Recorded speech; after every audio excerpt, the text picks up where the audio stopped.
وقال أيضا من تمسك بسنتي عند فساد أمتي فله أجر شهيد وفي رواية أخرى فله أجر 100 شهيد وقال أيضا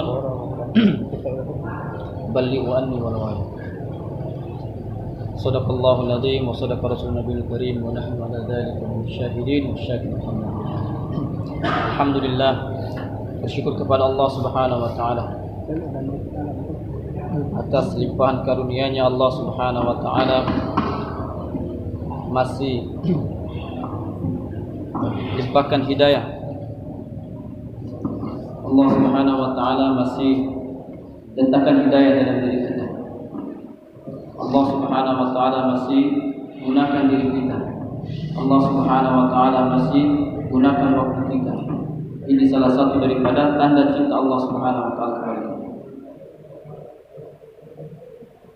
Bila mana Allah Subhanahu wa taala cinta kepada kita, maka akan Allah Subhanahu wa taala gunakan kita.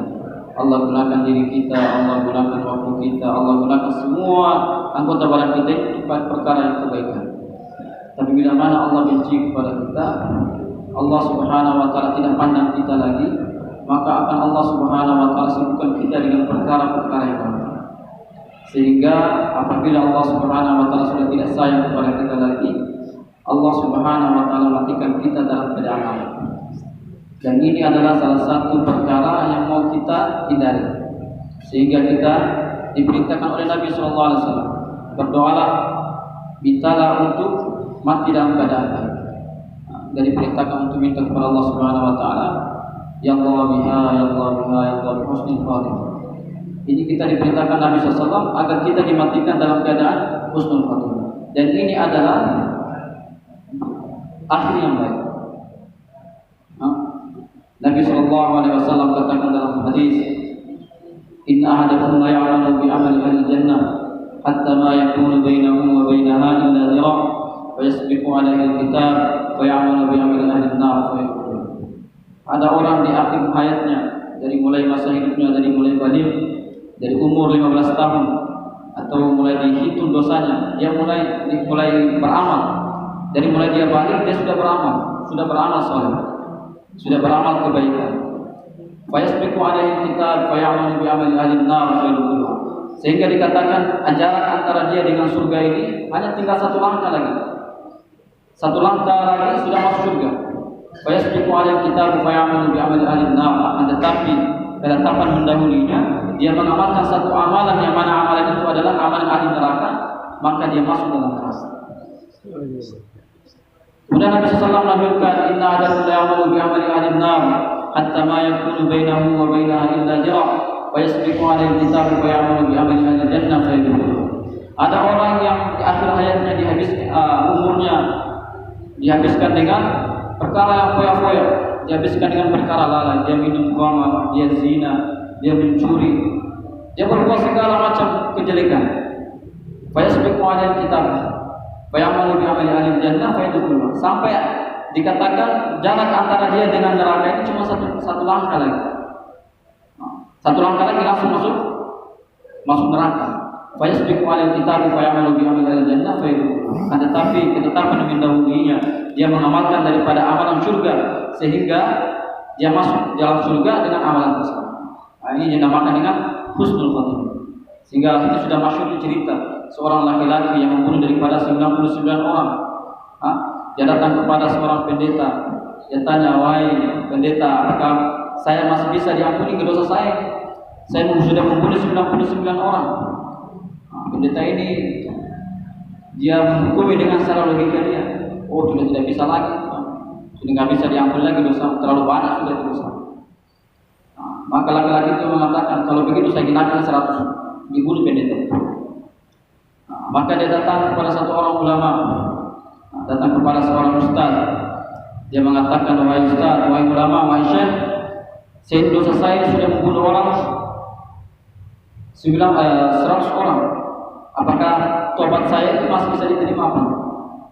Maka ulama itu dengan penuh hikmah mengatakan, seandainya dosamu sebanyak buih di lautan, Allah Subhanahu wa taala lebih murah daripada, lebih banyak rahmatnya daripada buih yang ada di lautan.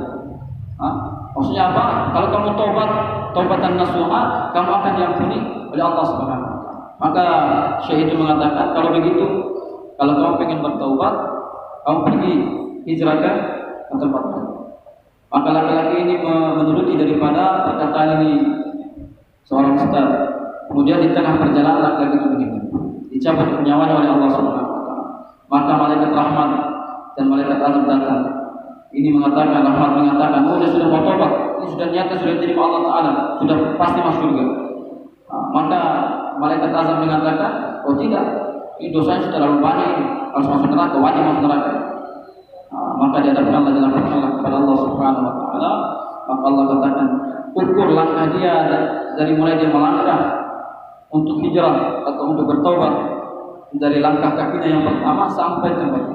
Maka ketika diukur langkahnya, maka dan diukur dari tempat yang mau dia hijrah ini lebih daripada satu langkah. Lebih daripada satu langkah. Maka dengan sebab satu langkah ini, dengan niatnya untuk bertobat, maka Allah Subhanahu wa taala ampuni daripada dosa-dosanya yang tadi. Maka Subhanahu wa taala pentingnya daripada kita meminta kepada Allah Subhanahu wa taala agar selalu bertobat. Tobat ini bukan untuk orang-orang awam saja yang sudah minum khamar, yang sudah zina, yang sudah membunuh. Bukan cuma orang itu, bukan pada orang-orang itu. Kita pun butuh tobat. Tiap hari kita harus tobat. Kita tidak terasa dosa apa yang telah kita lakukan. Kita butuhkan bertobat selalu bertobat. Maka Subhanahu wa taala pintunya terdoa kepada Allah Subhanahu wa taala agar Allah Subhanahu wa taala matikan kita dalam keadaan dan keadaan iman. Maka setelah kita mengatakan, ya muqallibal qulub, tsabbit qalbi ala dinika wa ala Allah. Wahai Allah yang membolak-balik hati, tetapkanlah hatiku kepada agamamu dan taat kepadamu. Maka Subhanahu wa taala pentingnya kita minta kepada Allah Subhanahu. Jangan putus-putus kita berdoa kepada Allah Subhanahu. Maka Subhanahu wa taala dalam perkara kehidupan ini tidak ada yang paling penting kecuali perkara iman. Perkara iman paling penting dalam kehidupan kita ini. Sehingga ulama mengatakan iman lebih penting daripada air apabila kita haus. Lebih penting daripada makanan bila mana kita lapar. Lebih penting daripada udara bila kita membutuhkan udara. Kenapa Allah Subhanahu wa taala apabila orang ini lapar, maka sengsara daripada kelaparan ini akan berakhir dengan kematian. Kalau setelah dia mati, habis sudah kesengsaraan. Orang haus, tidak minum satu hal, dia meninggal dalam keadaan haus. Kesengsaraan daripada haus ini akan hilang dengan kematian. Tidak ada udara, kesengsaraan semua ini akan hilang dengan kematian. Tapi bila mana orang ini mati dalam tidak membawa iman, dia ini akan sengsara selama-lamanya, abadan. Kita memasuki pintu kubur ini sudah tidak ada ujungnya lagi. Akhirat ini ada awalnya, tidak ada ujungnya. Kita lahir, mungkin kalau kita lahir ini awal daripada kehidupan kita, tapi akan ada ujungnya. Ya ujungnya itu kematian. Tapi kalau kita sudah masuk kubur, itu awal daripada kehidupan kita di akhirat dan tidak akan bisa kembali lagi. Sehingga kita orang kafir akan mengatakan, Rabbana absarna wa sami'na farji'na na'mal salihan inna mumkinun. Ya Allah, kembalikan kami. Sekarang kami sudah lihat neraka ternyata begini, padang mahsyar ternyata begini. Kami sudah mendengar bagaimana bergejolaknya daripada api neraka. Kami sudah lihat bagaimana orang di neraka disiksa. Tolong kembalikan kami ke dunia. Kami akan beriman walaupun hanya sesaat saja. Ini orang kafir akan meminta seperti itu. Tapi sudah tidak ada lagi. Sudah tidak ada catatan untuk masuk lagi ke atas. Tidak bisa naik lagi ke atas. Sudah tidak ada lagi tempat kembali. Tidak ada waktu untuk kembali ke dunia untuk beramal lagi. Maka sebab pentingnya umur 70 tahun ini yang menentukan keselamatan kita di dunia, di akhirat yang selama-lamanya. Maka Subhanahu wa taala kita minta kepada Allah Subhanahu wa taala agar iman dalam diri kita jangan sampai dicopot oleh Allah Subhanahu wa taala. Hidayah dalam diri kita jangan sampai dicopot oleh Allah Subhanahu wa taala. Maka Subhanahu wa taala bagaimana mengusahakan iman ini?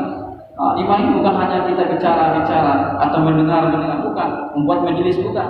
Iman ini dengan usaha.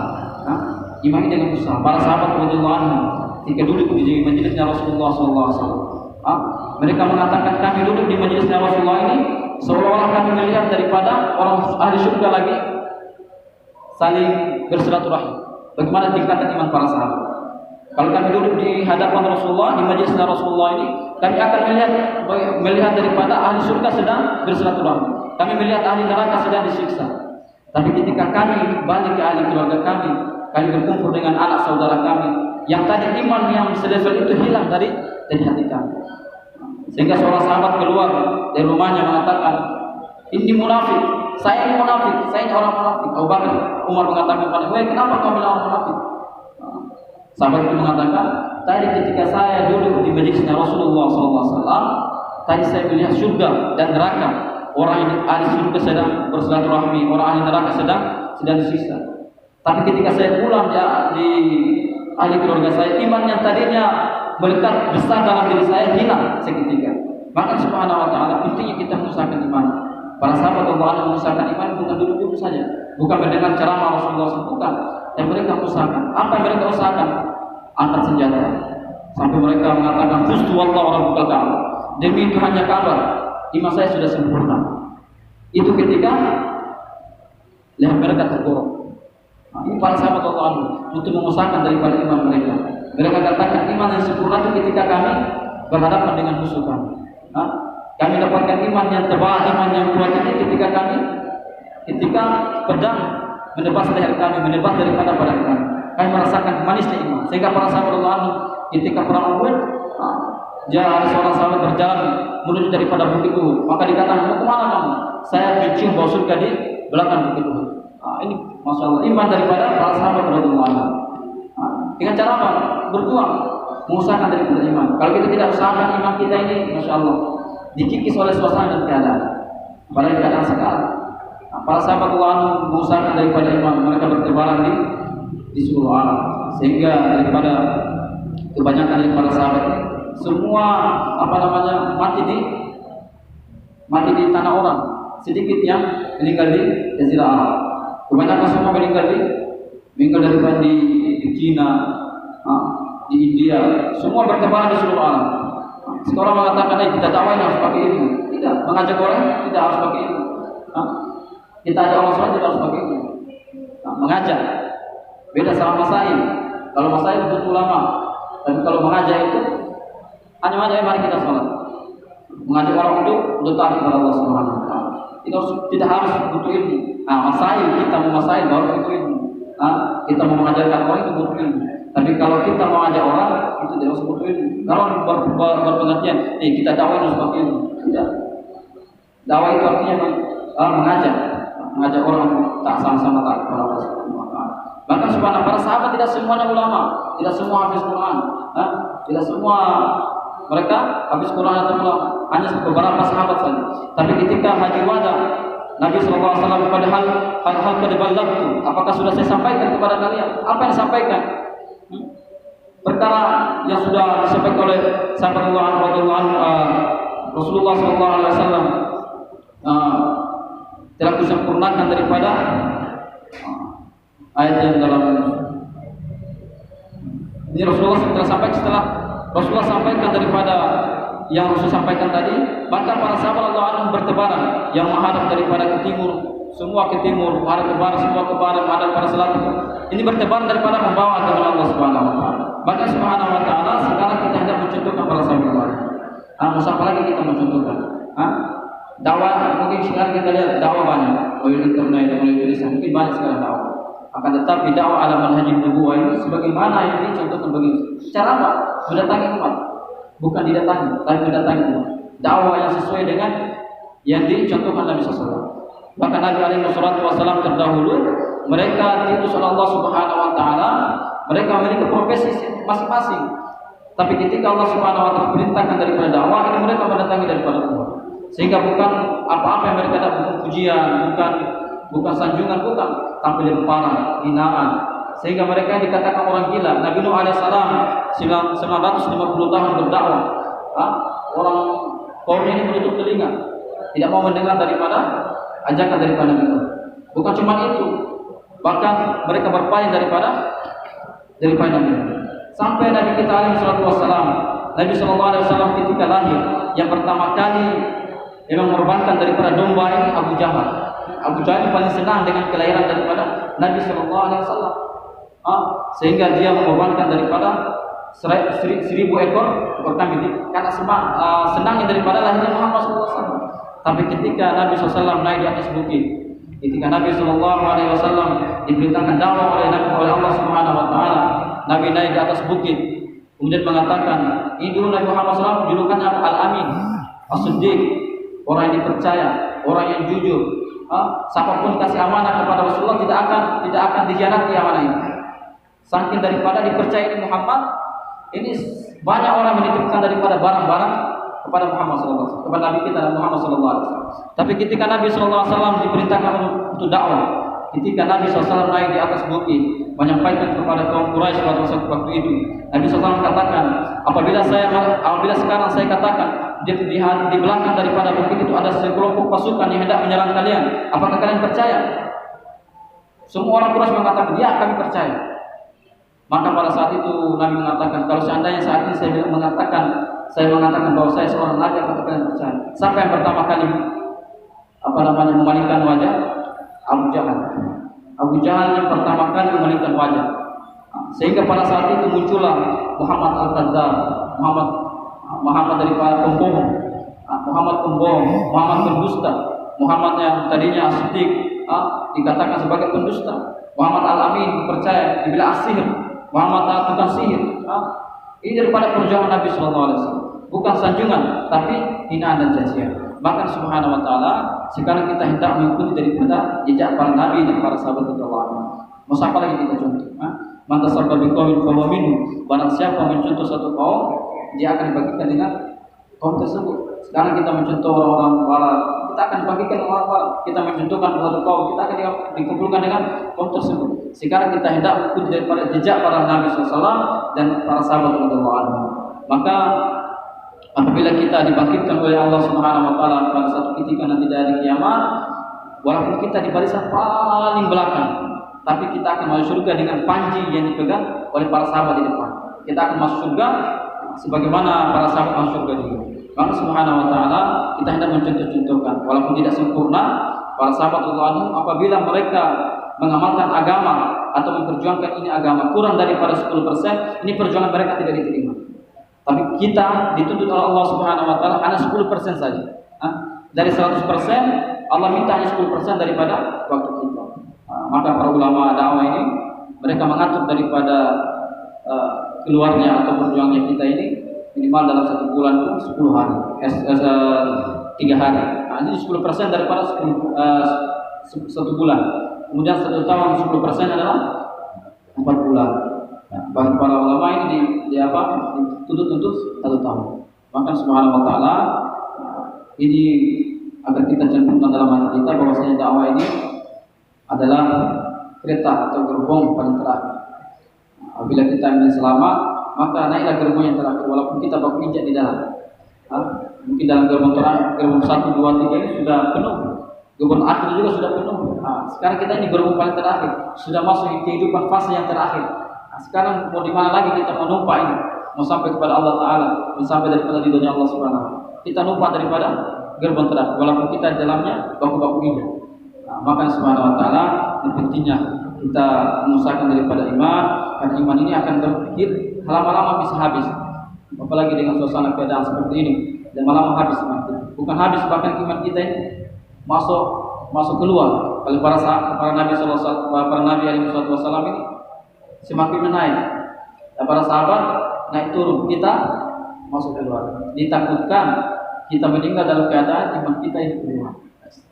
Maka Allah Subhanahu Wa Taala pentingnya daripada mengusahakan daripada iman. Kita harus doa sama Allah Subhanahu Wa Taala agar selalu iman kita ini dijaga oleh Allah Subhanahu Wa Taala. Dengan apa? Sarannya apa? Ya usaha dakwah. Subhanahu Wa Taala atas pentingnya perkara ini kita semua berdoa. Insyaallah. Atas Allah Subhanahu Wa Taala ada salahnya dari kesalahan saya sendiri, saya tulis belajar. Ada sebuah dari sini kita menulis subhanallah Assalamualaikum warahmatullahi wabarakatuh.